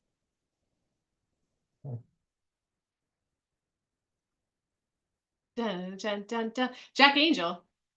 Went Did you on know to... that the remastered version has this part? That's so nice. Yay. That's great. So you were saying? Oh, Jack Angel, there was a movie called AI that had a little character called Teddy. And so I cast Jack, as the little character Teddy. I don't remember when that movie is like From 2001. really old. It's from a long time ago. Yeah, it's from 2001. But anyway, yeah, Jack is great. I mean, he also has since passed, but yeah, the Gone Jackals played at the Rat Party, which is at the DNA Lounge. Peter McCallum told me a story about the Gone Jackals in our conversation. Mm-hmm. And then he asked me to edit it out because it was way too insane. So. Oh my goodness. Yeah, so it sounded like fun. Oh golly. There were some things that happened at that party. There's some. Oh yeah, I think I said that I was gonna find one of the pictures from the photo booth of that party. Oh my god. Of the Halloween party? No, the Rat Party for Full Throttle. Yeah, I think there were a number of people, myself included. There was a couple day recovery probably. Oh man.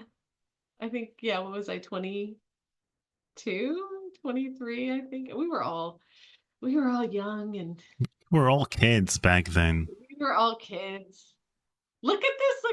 It's so nice. Nick Jameson, I think I said last time that he lives in Iceland. So Miranda Rose Wood is the name of James Wood, who was our IT guy, who's on that lemon bar recipe, his email address. So Miranda Rose is his daughter. James Wood's daughter's name. And it was really nice that James Wood is so sweet. And his wife is also super sweet. Here's Alex Bennett. You're right. Yeah. And so Mal Friedman used to do, oh God, I don't even remember what it was called, but it was he did like a man on the street kind of interviews. He's like a 1960s, 1970s. Like if you look up Mal Friedman,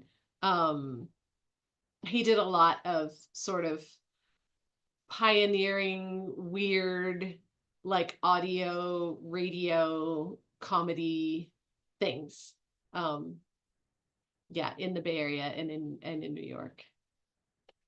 There's Trax, hooray. Nick Jameson and Nick, who's so wonderful. So Nick, who is the voice of Max, as you know, and then is also the voice of Dr. Lovato. And it's just so many things. Razor and Wendy. Sid. Steve Bloom. He played Brink in. He did. Ludwig Brink. Sid was his first video game role. Sid the Crazy Biker. Steve Bloom. And Danny Delk. I interviewed Danny Delk. Oh yeah, Denny's great.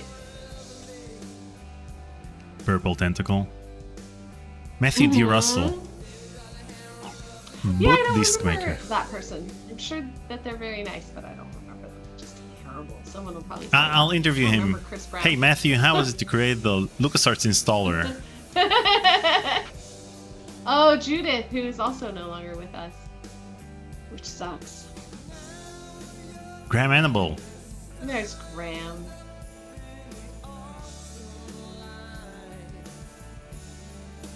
Michael Levine, I interviewed him. Oh yeah, you did an interview with him. Yeah, he's super nice. Yeah, which went viral because he had FMV scenes from the Indiana Jones and the Iron Phoenix.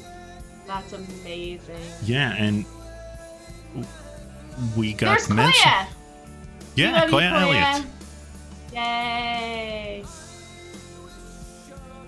Wait, I have it over here. Oh, that's so funny. Look at that Bobby ball. So there's this gaming magazine called Fusion,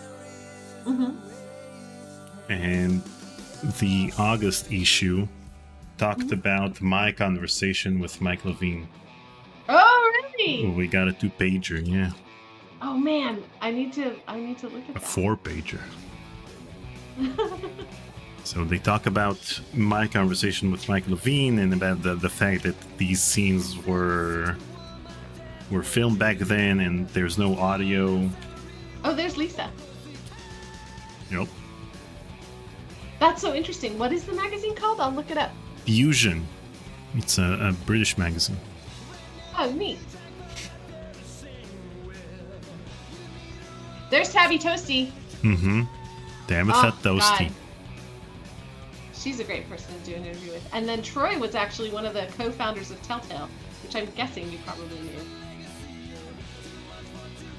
Jason, we saw him in the video earlier. Yeah, and I was going to say, Jason actually, when I was the manager of Prod Sub, was like, no, like we really, because we had, we provided support on CompuServe, AOL, and Prodigy. And Jason was like, we should start our own thing and we should have a BBS, and like really went hard on like, Bob Roden is fabulous.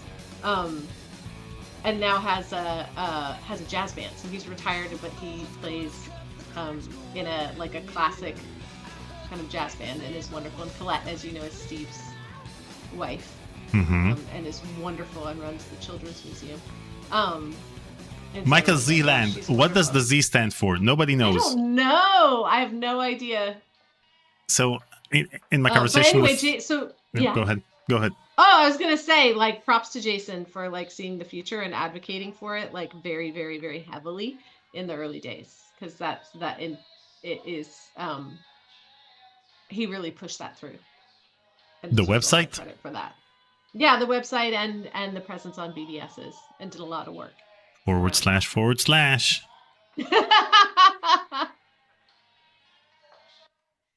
So in my conversation with Larry D.O., I asked him if he knew what Michael the Z stood for, and he said that he's gonna meet Michael and ask him, and I told him not to tell me because I want to keep believing that it's Zoltan. Yeah. Oh my goodness. That's so funny. There's so many of these names that I'm like, oh my golly, I forgot all about that person. What? How could you forget about Susan Upshaw Oh, well, I haven't. She's super nice. and Peggy Stoke? Yeah. Oh yeah, I just saw her actually. Someone who wasn't. This part is me keeping my mouth shut. Okay. Yeah. Anyway. What was I gonna say? Oh, Fish. Oh, Peggy Stock. Because we had our voice production coordinator, Peggy, actually, not Peggy Stock, but other Peggy, passed away, and so yeah, there was a memorial for her.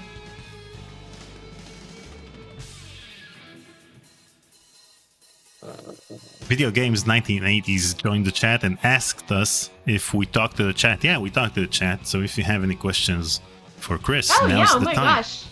Absolutely. Almost drove him crazy. Vince Lee, I asked him about this because it's wordplay. I think it meant that they talked about the insane integration, so it drove him crazy because of the insane integration. Patrick McCarthy is also great, and he, I don't know where he's working now, but I think he worked at Niantic for a while. Whined about not being in the credits. Were you in the credits? Probably not, who knows? Oh my goodness. So here's the thing, on Moby Game, so the team would like to thank the following people, and you're going to be thanked over here. Oh, nice. Oh, that's my mom. How did my mom make it into the credits? That's amazing. What? That's great. Go, Mom. So your mom made the credits, but you didn't. Oh, yeah, I don't know. I think, am I not in the Audio. credits at all? You are. Oh, okay. It's fine if I'm not. I mean, I wouldn't be surprised, honestly. So here's the thing about the credits. On Moby Games, they list the credits, and over there, you're just mentioned in the thanks section. Like, they're probably gonna write your name over here. And that, it bothered me because I was pretty sure that I saw your name somewhere in the game. And apparently, you only appear in the intro as the production coordinator and sound editor, but don't appear in the end credits. Fine. I mean...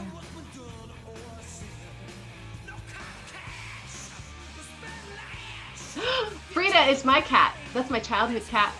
I have a tattoo of Frida on my ankle that I actually got in, I think 1992.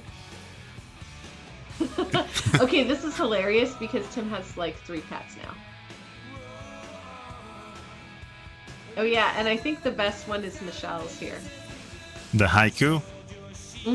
I think hers, I remember hers as being particularly funny, but maybe not.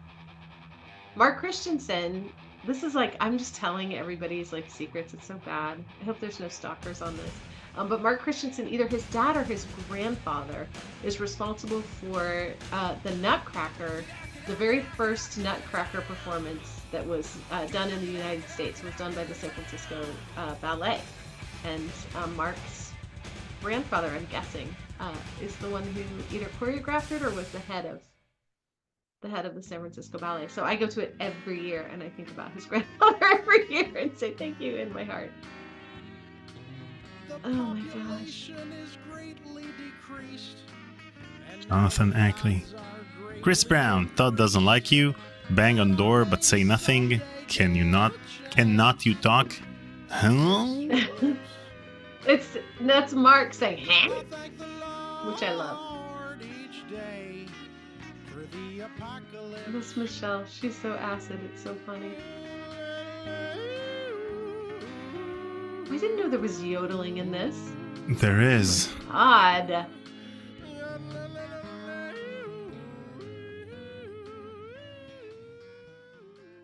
Oh, there it is.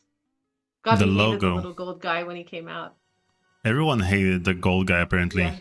Yeah, we did not like it. We Yeah, made why? so much fun of it. God.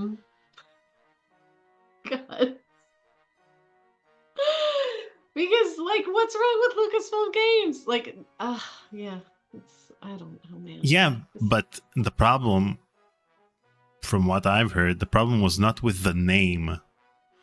First of all, people, Gary in the chat asks what your role was in the game. So Khris was the production coordinator and sound and voice editor. So the thing is, from uncredited. Uncredited. That's so much more. Yeah. So the thing is that from what I've heard, it's not that you guys hated the LucasArts name. You hated the logo. It looked childish and looked like a stick figure. Yep. It is a stick figure. But you know, we love this logo. We'd get excited when we saw it on screen. Oh yeah, I think think it looked like so many other logos, and I think a tremendous amount of money was spent on using some outside company to come up with this thing, and it just didn't feel like it was related to sort of the ethos of the company in any meaningful way. And it after all of the money that was spent on having it outsourced to a design studio that didn't know anything about video games, there was like a healthcare company logo that it looked similar to, and a bunch of other things, and it just felt very much like it was not created by people who knew anything about LucasArts, but it was just created by like a consultancy. So there was, yeah. But we were also a feisty crew, right? Like, as I said, we were like 22, 23, 24. And, I think there was very much a spirit of like, there's artists and then there's, the suits. And I think that's, now I understand that that's a necessary tension. But at the time, being in your early 20s, and I think now being like in a position of being someone who says no, understanding and loving and welcoming and appreciating that feistiness of the people who are in their 20s, who can maybe see things that older people or people with more experience or maybe have become blinded to over the years. I think it's a welcome and a beautiful thing to have the feistiness of youth. It's absolutely essential to everything. So but I think did they try to see to which demographic this would appeal? Because it seems like you guys, did they do testing?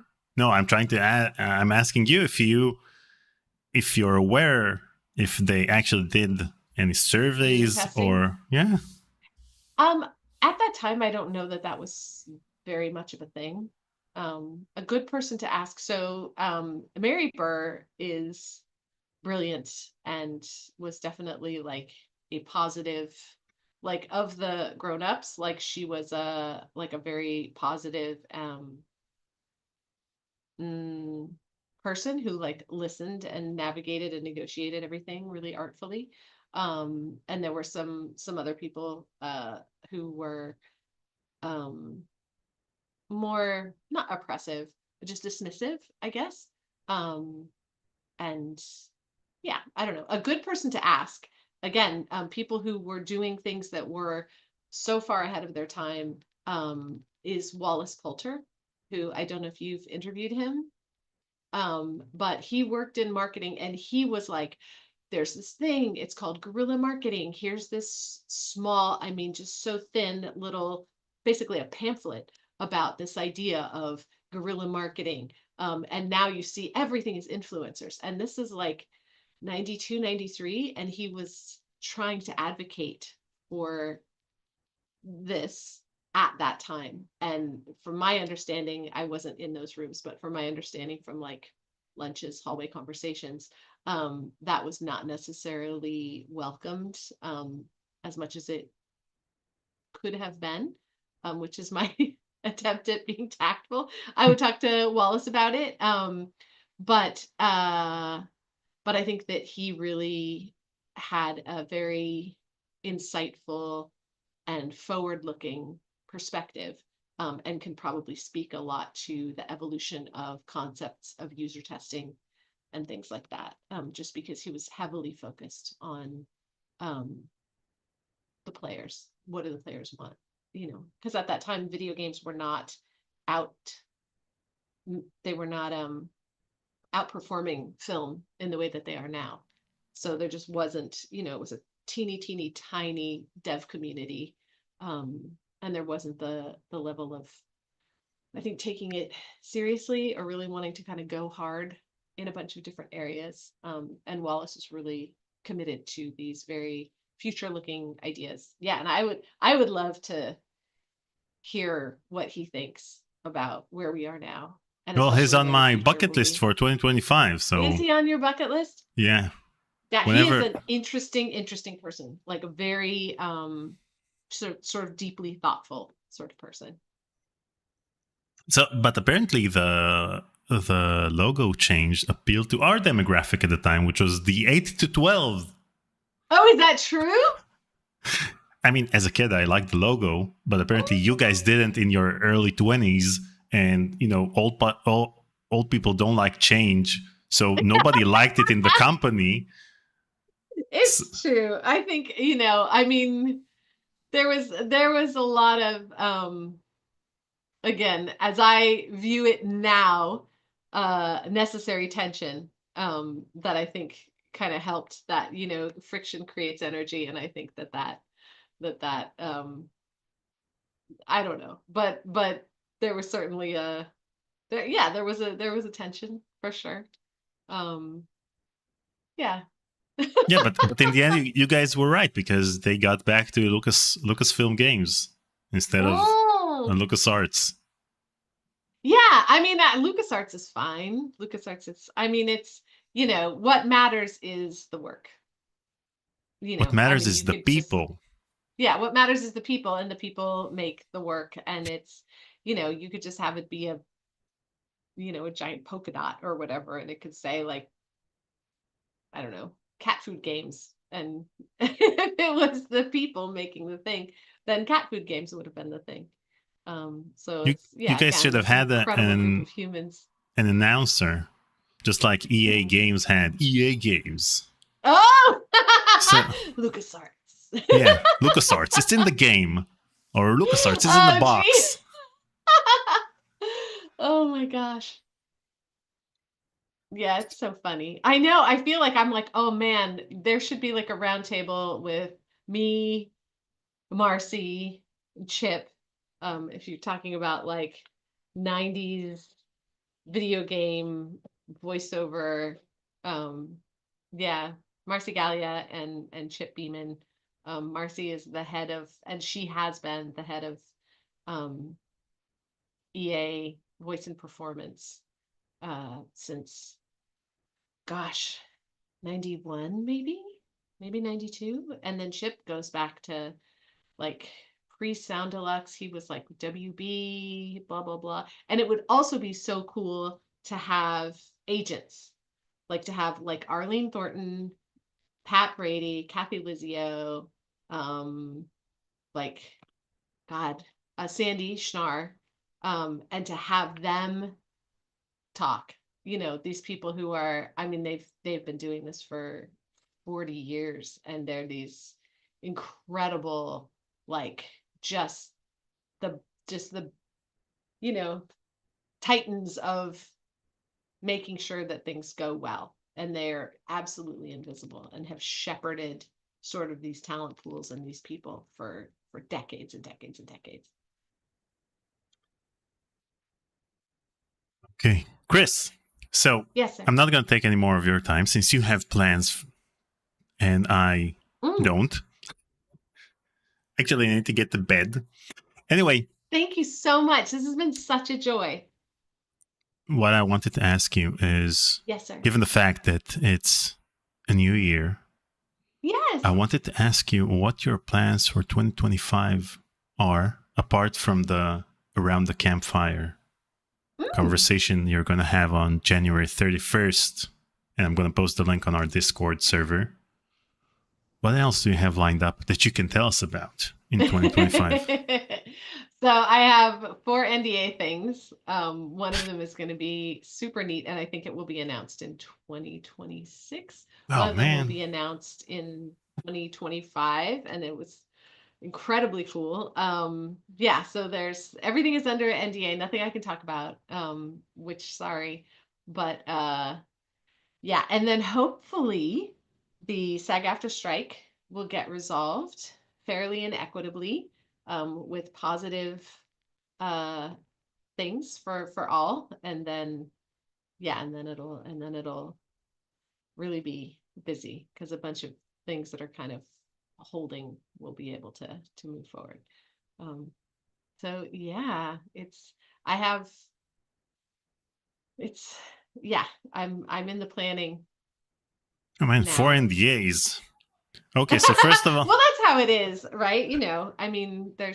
Actors have like 30 NDAs per year. Things are big, some things are small. We should schedule a live stream whenever one of your games is announced, like immediately afterwards, so that you'll be able to talk about it. Yeah, like a day after. We'll have to wait until the cast announces come out. Okay. So one of them is going to be in 2026 and one of them is going to be in 2025. And this gives me ample time to find more things about you for our next live stream. More embarrassing photos, more embarrassing videos. No. Yeah, if you find anything I'm like, oh man.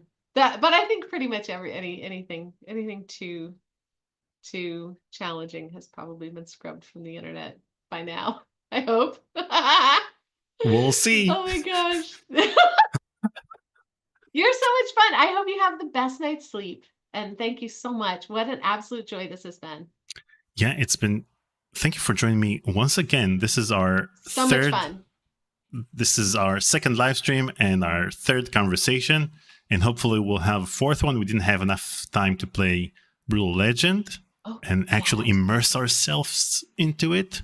So hopefully we'll do that. Or any other game you'd like us to play. In the meantime, I'll keep talking to all of your friends from LucasArts, finding out more things about the LucasArts days and maybe secrets about things that Chester / Khris Brown did back in the day. I think you probably know it all by now. Oh, golly. This has been so much fun. Yeah, what we need to do is we'll all interview you. That's the next phase. We'll do a 16-hour conversation. Yeah, with Daniel Albu. It'll be great. Just to top everything. Yeah. Okay, so thank you again, Khris. Thank you for working on all the games that made our childhood great. Thank you for joining me for a third time. Hopefully you'll join me in 2025. Once again, hopefully soon. And to you guys who are watching, tomorrow we're going to play Gray Matter at noon with Paul. So thank you guys. Have a lovely weekend. Bye.